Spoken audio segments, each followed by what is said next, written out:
Allez, salut la communauté. Alors désolé, petite vidéo en déplacement, donc je m'excuse déjà pour le son si vous entendez un son plus lointain, etc. Parce que j'ai pas mon micro. Hein, désolé. Donc petite vidéo aujourd'hui qui va durer plus ou moins longtemps parce que j'ai beaucoup de choses à vous dire, mais je vais essayer de faire ça au mieux, de manière la plus pédagogique possible. D'abord, j'ai fait cette vidéo que j'ai appelée mise en garde tout simplement parce que actuellement, hein, comme vous le savez, le marché des cryptos a très très mal et donc obligatoirement tout l'environnement et dont les play to earn amène beaucoup de prudence et de la peur vis-à-vis des investisseurs.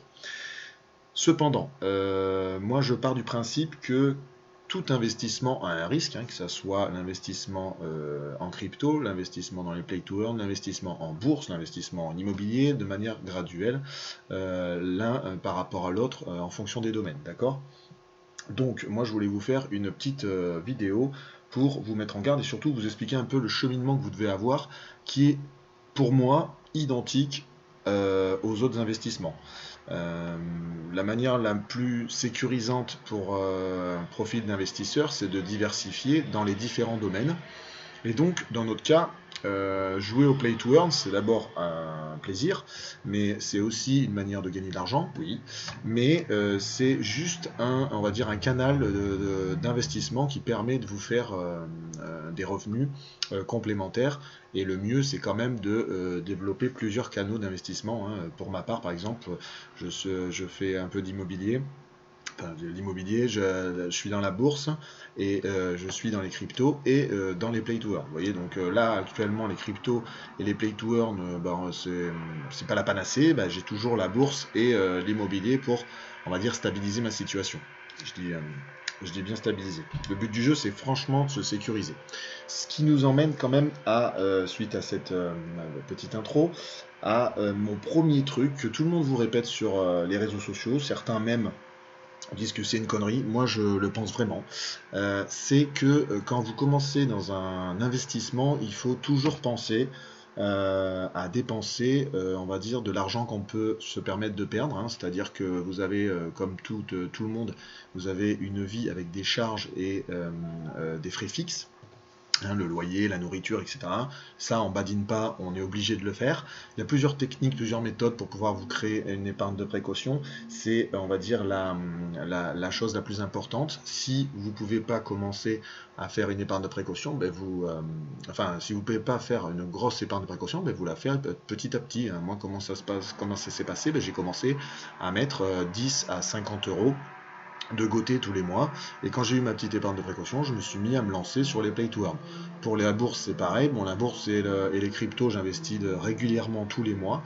Des petites sommes, je vous avouerai, hein, je ne suis pas multimillionnaire, donc j'investis avec mes capacités, mais toujours de l'argent que déjà je ne dépenserai pas ou je n'aurai pas besoin pour payer mes frais de vie, que ce soit mon logement, la nourriture, enfin tout ce qu'on appelle les besoins primaires, d'accord? Donc ça c'est la première chose, dépenser vraiment de l'argent qu'on aura constitué à travers une épargne de précaution et surtout qui ne nous sert pas pour la vie de tous les jours, sinon c'est le début de la fin. L'autre chose, c'est il faut connaître son profil d'investisseur. Et là, pour le coup, je vous ai trouvé une petite page. Alors, il y en a plein sur Internet, hein. Moi, je vous prends le premier qui est assez simple et assez visuel. Donc, voilà, votre profil d'investisseur, vous pouvez le faire grâce à ces 5 facteurs, 5 critères qui sont l'horizon de placement, l'âge, la sensibilité au risque, situation personnelle et les objectifs personnels. Pourquoi je vous dis un profil d'investisseur alors qu'on parle de. Enfin, on est dans les play to earn, donc vous considérez peut-être comme joueur. Ouais, sauf que les play to earn, quand derrière le but est de gagner de l'argent et surtout notre objectif premier dans les play to earn est de se rembourser notre mise de départ, hein, ce qu'on entend toujours parler, le ROI, on est dans on va dire, une mentalité pardon, d'investissement, d'investisseurs, de joueurs investisseurs, si on peut appeler ça comme ça. Enfin, moi, je le considère comme ça. N'hésitez pas à mettre les commentaires sur YouTube ou de venir me rejoindre sur le canal Telegram que je viens juste de créer. N'hésitez pas, je mets un petit peu mes pensées du jour, mes lectures du jour, on peut échanger, etc., les sondages. Donc, faites-vous plaisir. Je reprends donc. Donc le profil investisseur, 5 critères, 5 facteurs, l'âge, la sensibilité au risque, la situation personnelle, les objectifs personnels et les horizons de placement. Ces 5 critères, 5 facteurs plus ou moins vont vous permettre de définir votre profil. Moi par exemple, je vais prendre par exemple moi, l'âge, j'ai 39 ans, presque 40, je vais pas avoir la même mentalité d'investissement que le jeune de 20-22 ans, qui lui sera peut-être plus agressif et voudra mettre plus all-in sur certains investissements, alors que moi par contre, ayant un enfant, j'investirai moins ou je me diversifierai. Voilà. Ça c'est l'âge, ça dépend en fonction de votre âge et surtout de votre comportement. Les objectifs personnels, ils sont différents. Pareil, liés à l'âge, donc on a chacun de ces objectifs, comme je vous dis souvent dans mes vidéos, une méthode qui est sympa pour les objectifs, c'est la méthode SMART. Je vous laisserai aller voir dans ma vidéo, hein, ça permet de mesurer, réalisable, ça donne une temporalité, et surtout derrière, pour un objectif personnel qui est par exemple grand, je sais pas, moi par exemple, vous êtes donné un business et que dans 5-10 ans vous fassiez 50 000 € de chiffre d'affaires. Si on le crache comme ça peut faire peur. L'avantage de faire un objectif avec la méthode SMART, c'est que derrière, vous allez pouvoir le découper en objectif annuel. Voilà, pour pouvoir, parce que l'objectif, ça fait beaucoup d'objectifs. Parce que le but, c'est de découper votre objectif final en plusieurs objectifs à des temporalités différentes, par exemple, ou à des plateaux, des steps différents. La deuxième chose, situation personnelle, hein, marié, pas marié, avec des enfants, sans enfants, propriétaire, pas propriétaire, locataire, etc. etc. Ça c'est un autre facteur. J'ai pas besoin de vous expliquer plus que ça, c'est très lié à votre patrimoine et à votre situation. Et le réseau de placement, c'est comme tout profil d'investisseur, c'est combien de temps vous voulez investir dans le canal. Bon, moi, pour les play to earn, ça peut aller très vite, hein, ça a une sacrée volatilité en fonction des jeux, vous pouvez même vous faire arnaquer par des scams, tout simplement. Moi, le dernier en dot, c'est un jeu de pêche avec les chats, là, je me rappelle plus, je me suis fait avoir, tiens, n'hésitez pas à me mettre en commentaire ce jeu de chat, de pêche, où j'ai acheté un chat, etc., et j'ai l'impression que ça ne jouera plus. Donc bref, c'était sûrement un scam, mais ça peut arriver, hein, vous voyez, et puis il y a beaucoup d'acteurs, c'est pour ça, j'expliquerai après, c'est à mon étape d'après. L'horizon de placement, moi je pars toujours sur sur des choses qui durent. Pourquoi? Parce que ça donne un peu de stabilité, de visibilité, et ça rassure les investisseurs, notamment dans les play to earn, ça rassure les baleines. C'est pour ça que les jeux comme Bomb Crypto, qu'on a beaucoup décrié, parce ils ont fait beaucoup de manips qui ont fait descendre un peu, qui ont fait allonger notre durée de ROI et donc descendre nos gains, malgré tout ils ont réussi à tenir le jeu, et aujourd'hui on a encore un jeu qui tient, et qui est un des plus anciens, qui est un des plus anciens qui tient, et qui est en train de recommencer à se développer sur une nouvelle blockchain, notamment ce que j'ai vu là sur le Polygon apparemment. Mais ils ont surtout réussi à rattraper le jeu. Il n'est pas mort. Il est pas mort à cause des problématiques de l'économie interne. Ils ont réussi à rattraper beaucoup de choses. Ils ont mis beaucoup d'actions en place. Voilà, ça marche aussi pour les jeux actuels que je vous ai présentés, que vous pouvez aller voir les vidéos, Monster, Lunar Rush. Alors les jeux de mining, ça va tranquille, hein, je veux dire, le Rollercoin et Défi Mining, franchement, j'ai très peu de choses qui me font douter de ces jeux-là, dans le sens où c'est des jeux de mining, donc c'est en fonction du cours des cryptos, et puis c'est en fonction de votre argent. Hein. Le Rollercoin, vous pouvez faire comme moi, l'exclusif free-to-play. Vous pouvez acheter aussi des choses pour aller plus vite, et Défi Mining, il faut investir dans un rig que j'ai toujours pas fait évoluer pour l'instant, mais que ça permet de miner quand même. Bien évidemment, le cours des cryptos, ils ont tous pris un coup, donc actuellement, bien évidemment, les gains sont pas là, obligatoirement, sont plus petits, mais le play to earn, quand même, le but du jeu, c'est de rentrer dans des jeux qui durent longtemps, qui ont une bonne visibilité, qui ont une bonne communauté qui est là. Je vous ai fait une vidéo là-dessus, n'hésitez pas à aller la voir, tous les critères qu'il faut regarder pour choisir un play to earn. Là, dernièrement, on se rend compte qu'il y a une régularisation des play to earn également, surtout des acteurs qui sont assez, on va dire, costauds, qui sont assez costauds pour tenir cette période compliquée, difficile, mais qui sont surtout, on revient surtout comme les investissements classiques en bourse, etc. C'est-à-dire que la longévité joue aussi un aspect rassurant et fait que les gens viennent jouer à ce jeu plutôt qu'à un autre.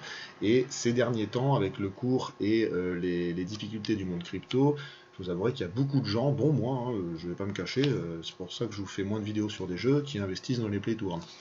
On est plus sur d'autres canaux, donc moi je suis un peu sur la bourse et l'immobilier actuellement, et puis je consolide, voilà, je consolide mon portefeuille ou mes play to earn tout simplement en jouant au jeu, hein, voilà. Mais c'est pour ça que je vous dis il faut avoir quand même une mentalité d'investisseur. On est joueur, on adore les play to earn si vous voulez, on adore ces jeux-là, mais il faut quand même avoir un profil d'investisseur. C'est pour ça que sur certains joueurs, vous pouvez voir qu'ils sont aussi tournés vers Sorare. Sorare, un jeu de foot avec des cartes NFT, avec des cartes qui peuvent avoir une valeur de dingue, notamment. Il faudra que je regarde un jour. Je vous avouerai que pour l'instant, je ne m'y suis pas intéressé plus que la version, on va dire, gratuite. Enfin, j'y joue, mais sans rien, sans avoir mis d'argent dessus. Il faudra que je vois, mais ça peut être un placement aussi si, comme on est en train de voir que le système est bien stable, bien fiable, et surtout se développe de manière continuelle et pas trop vite, ce qui est quand même bon signe sur les jeux. Ils prennent le temps de développer le jeu pour faire grossir la communauté et faire quelque chose de toujours fiable et stable. Bon, ça sera peut-être un jeu que je vous présenterai un jour. On verra bien.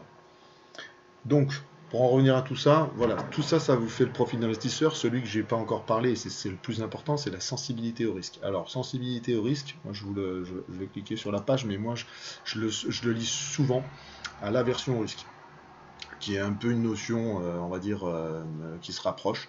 Sensibilité au risque, c'est pas compliqué, hein, en fait, c'est en fonction de votre tolérance au risque de perdre de l'argent. Voilà. C'est comme dans tous les investissements, vous allez investir ou agir d'une certaine manière et donc définir plus ou moins votre profil d'investisseur. Pour moi, c'est un des facteurs les plus prégnants pour définir votre profil, c'est votre sensibilité au risque. Et ce qu'on appelle aussi l'aversion au risque. Donc, je vais trouver l'aversion au risque qui correspond, comme c'est marqué là, à un comportement qui vise à éviter au maximum la prise de risque. Et en fonction que vous en avez plus ou moins, eh bien, votre profil sera plutôt, par exemple, défensif, agressif ou neutre. Voilà. Ou par exemple, on vous dit, un des profils d'investisseur, c'est un bon père de famille. Le bon père de famille, c'est ce que je fais aussi, c'est celui qui investit régulièrement, que le cours monte ou baisse. Alors déjà, ça vous enlève les sentiments qui peuvent être un défaut dans les investissements, notamment en bourse. Et ça vous permet aussi de surtout toujours chercher avant d'investir dans des trucs dans des actions ou des jeux ou autre chose qui vont durer dans le temps, parce que vous êtes plutôt dans le temps long, hein. On revient sur le temps, hop là, je vous remonte, on revient sur l'horizon de placement. Mon père de famille, il cherche plutôt à plus de 5 ans, 5-10 ans, quoi, voilà, par rapport aux spéculateurs ou aux gens agressifs qui vont essayer de rentrer fort pour ramasser fort et ressortir aussi vite. Donc, après tout ça, l'objectif c'est vous avez défini votre profil d'investisseur, etc., et vous voulez vous lancer dans les play to earn. Alors, ensuite, s'il vous plaît, prenez le temps de créer tous vos comptes. Il y a beaucoup de comptes, vous avez vu, vous avez le compte MetaMask. Alors, hop, vous avez le petit renard là, vous avez le compte MetaMask pour la blockchain. Qui peut faire la blockchain Binance, qui fait la blockchain Ethereum, qui fait, vous voyez, la blockchain Polygon Avalanche. Vous avez d'autres portefeuilles, d'autres wallets. Vous avez Phantom, qui fait une autre blockchain. Vous avez Wax, de la blockchain Wax pour certains jeux. Prenez le temps de créer tous vos portefeuilles correctement, c'est-à-dire avec la vérification, en mettant la double authentification, ce qu'on appelle des fois le 2FA sur certaines applications.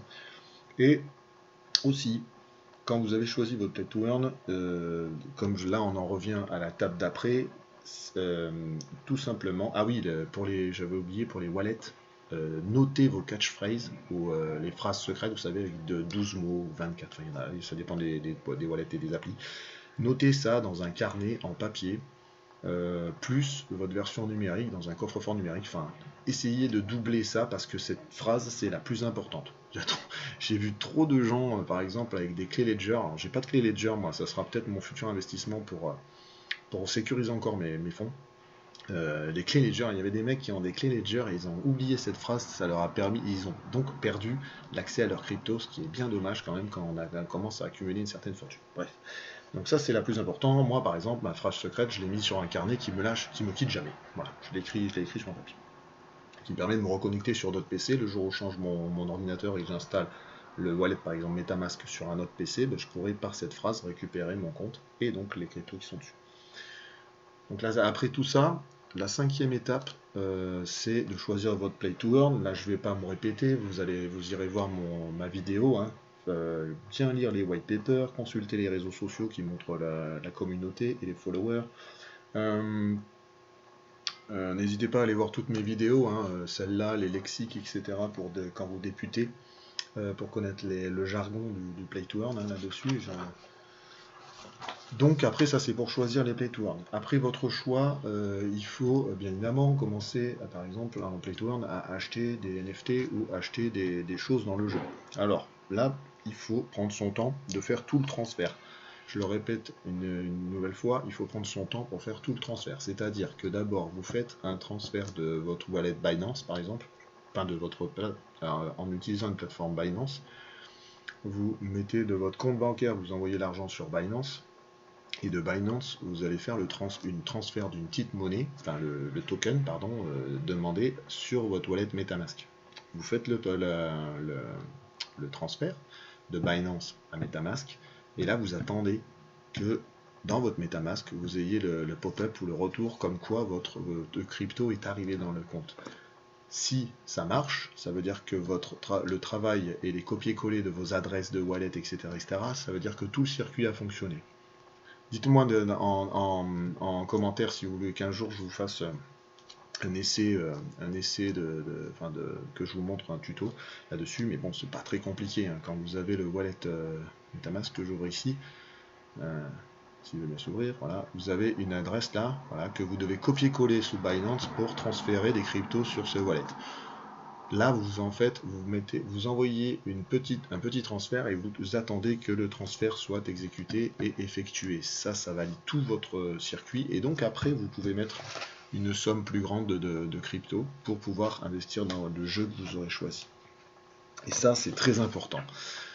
Ça permet déjà de prendre votre temps. Il ne faut jamais faire ça dans la rapidité, mais j'ai envie de dire comme tout investissement, comme tout achat, c'est encore pareil. Il faut être dans un moment tranquille, pas pour éviter les moments de stress et les bêtises qu'on peut faire avec, parce que le play to earn, ça demande quand même une légère mise en place technique au départ, et de comprendre un peu les transferts, etc. Donc n'hésitez pas à aller voir les multiples vidéos que je vous ai fait là-dessus, pour comprendre la chose.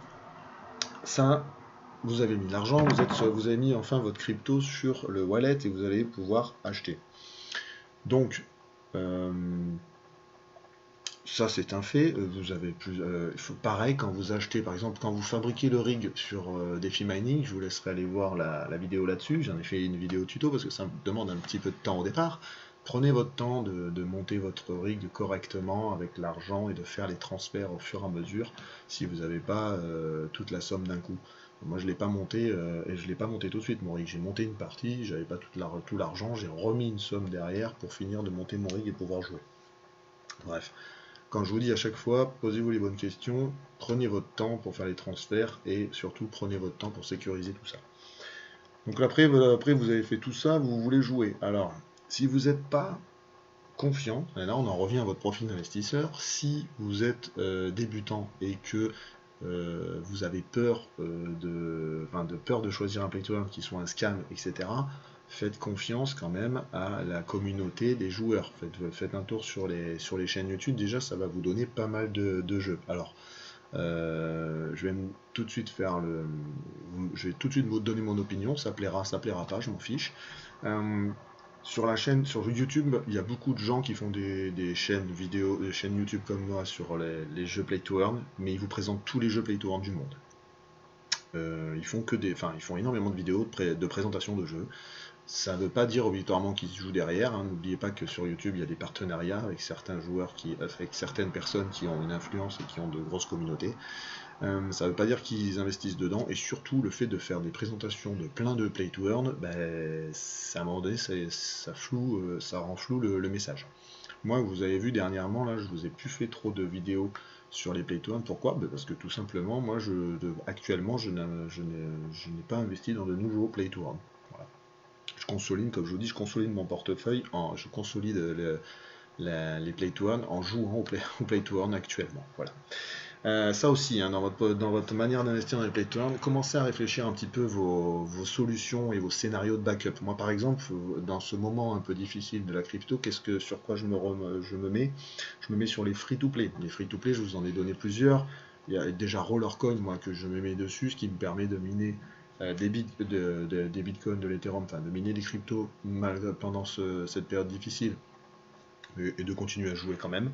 Vous avez DeFi Kingdom qui vous permet comment dire, de jouer gratuitement aussi, avec des quêtes tous les jours aussi. C'est un DeFi Kingdom, si je dis pas de bêtises, c'est un jeu de tower defense sur le téléphone.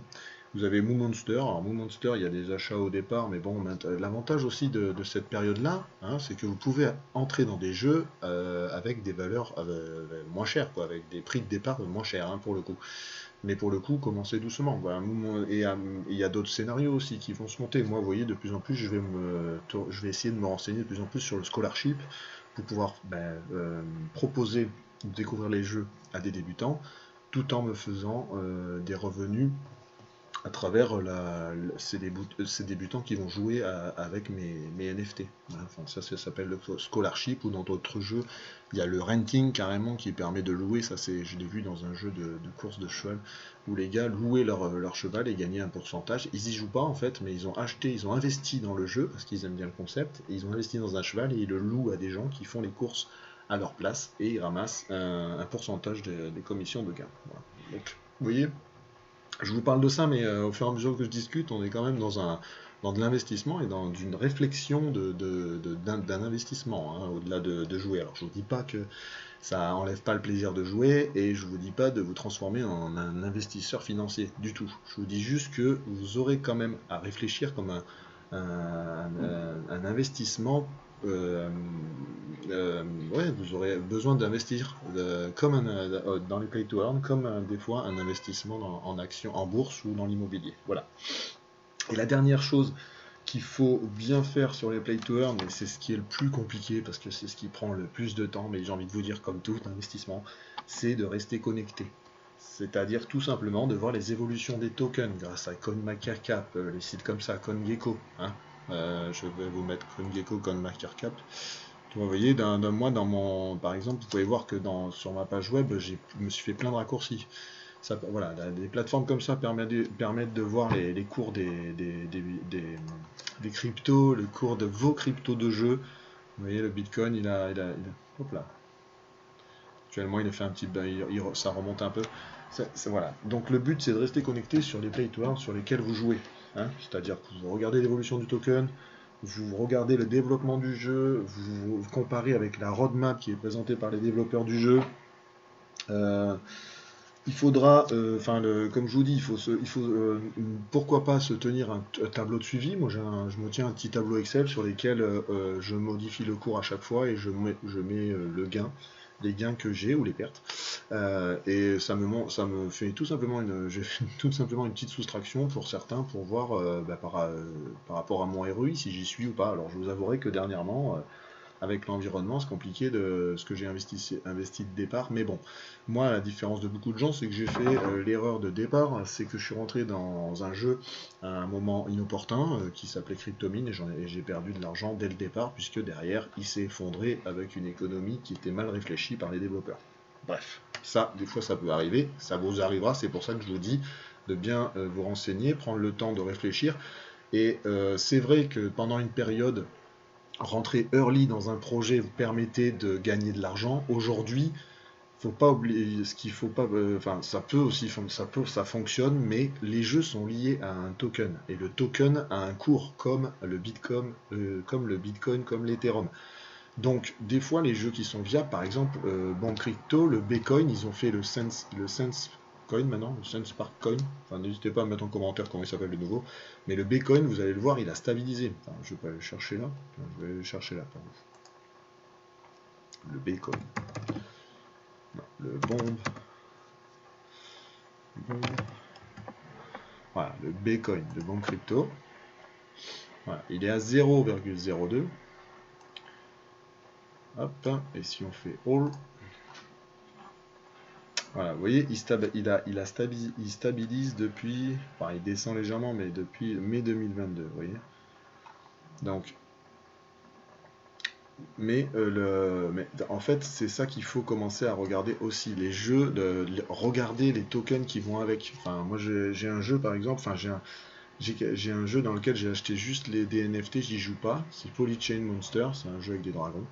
Enfin, j'ai pas eu accès à la bêta, etc. Donc j'y joue pas. Cependant, le token, il est encore, il a toujours été maintenu assez équilibré, même dans cette période.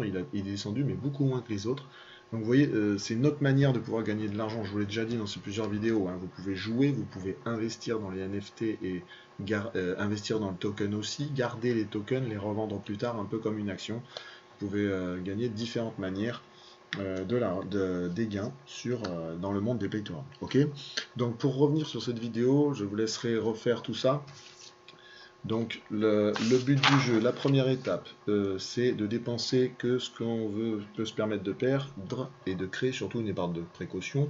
Petite subtilité que j'ai pas rajoutée, si vous pouvez carrément, vu que ça coûte rien maintenant, ouvrir un compte bancaire sur lequel vous allez mettre directement l'argent utilisé que pour ça, c'est que mieux, hein. Mais ce n'est pas un conseil. Moi, c'est ce que je fais par exemple pour mes investissements sur Internet et dans les cryptos. J'ai un compte bancaire spécialement pour ça.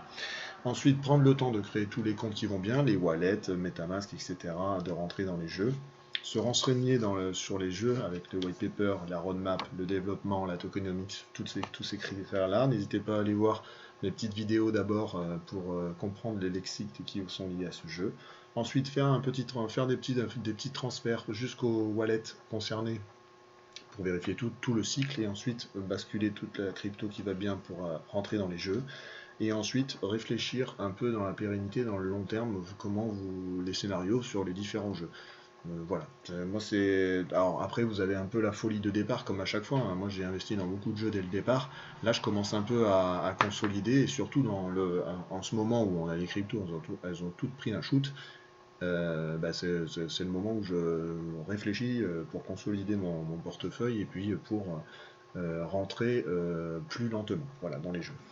Et dernière chose, gérer vos émotions, voire essayer d'en faire abstraction. D'accord? C'est le but du jeu, comme je vous l'ai dit, c'est d'investir et de voir le moyen long terme et d'investir régulièrement. Comme ça, vous êtes sûr de tuer vos émotions et d'éviter ce que je vois trop sur les réseaux sociaux, que dès qu'il y a un problème dans un jeu, les mecs ils gueulent tout de suite à fond, machin, mon Dieu, qu'est-ce qui se passe?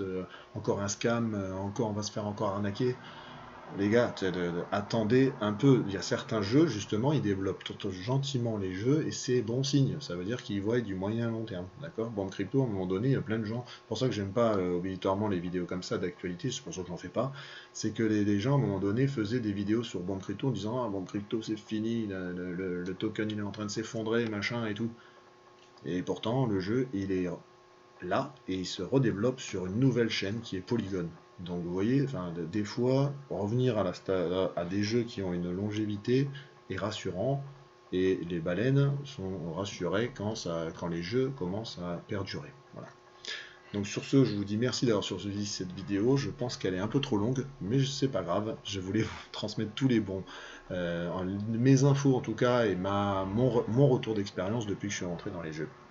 Donc n'hésitez pas à me poser des questions dans les commentaires, à aller voir et à m'écrire des choses sur le canal Telegram que je viens tout juste d'ouvrir. Et je vous dis à une prochaine. Ciao ciao.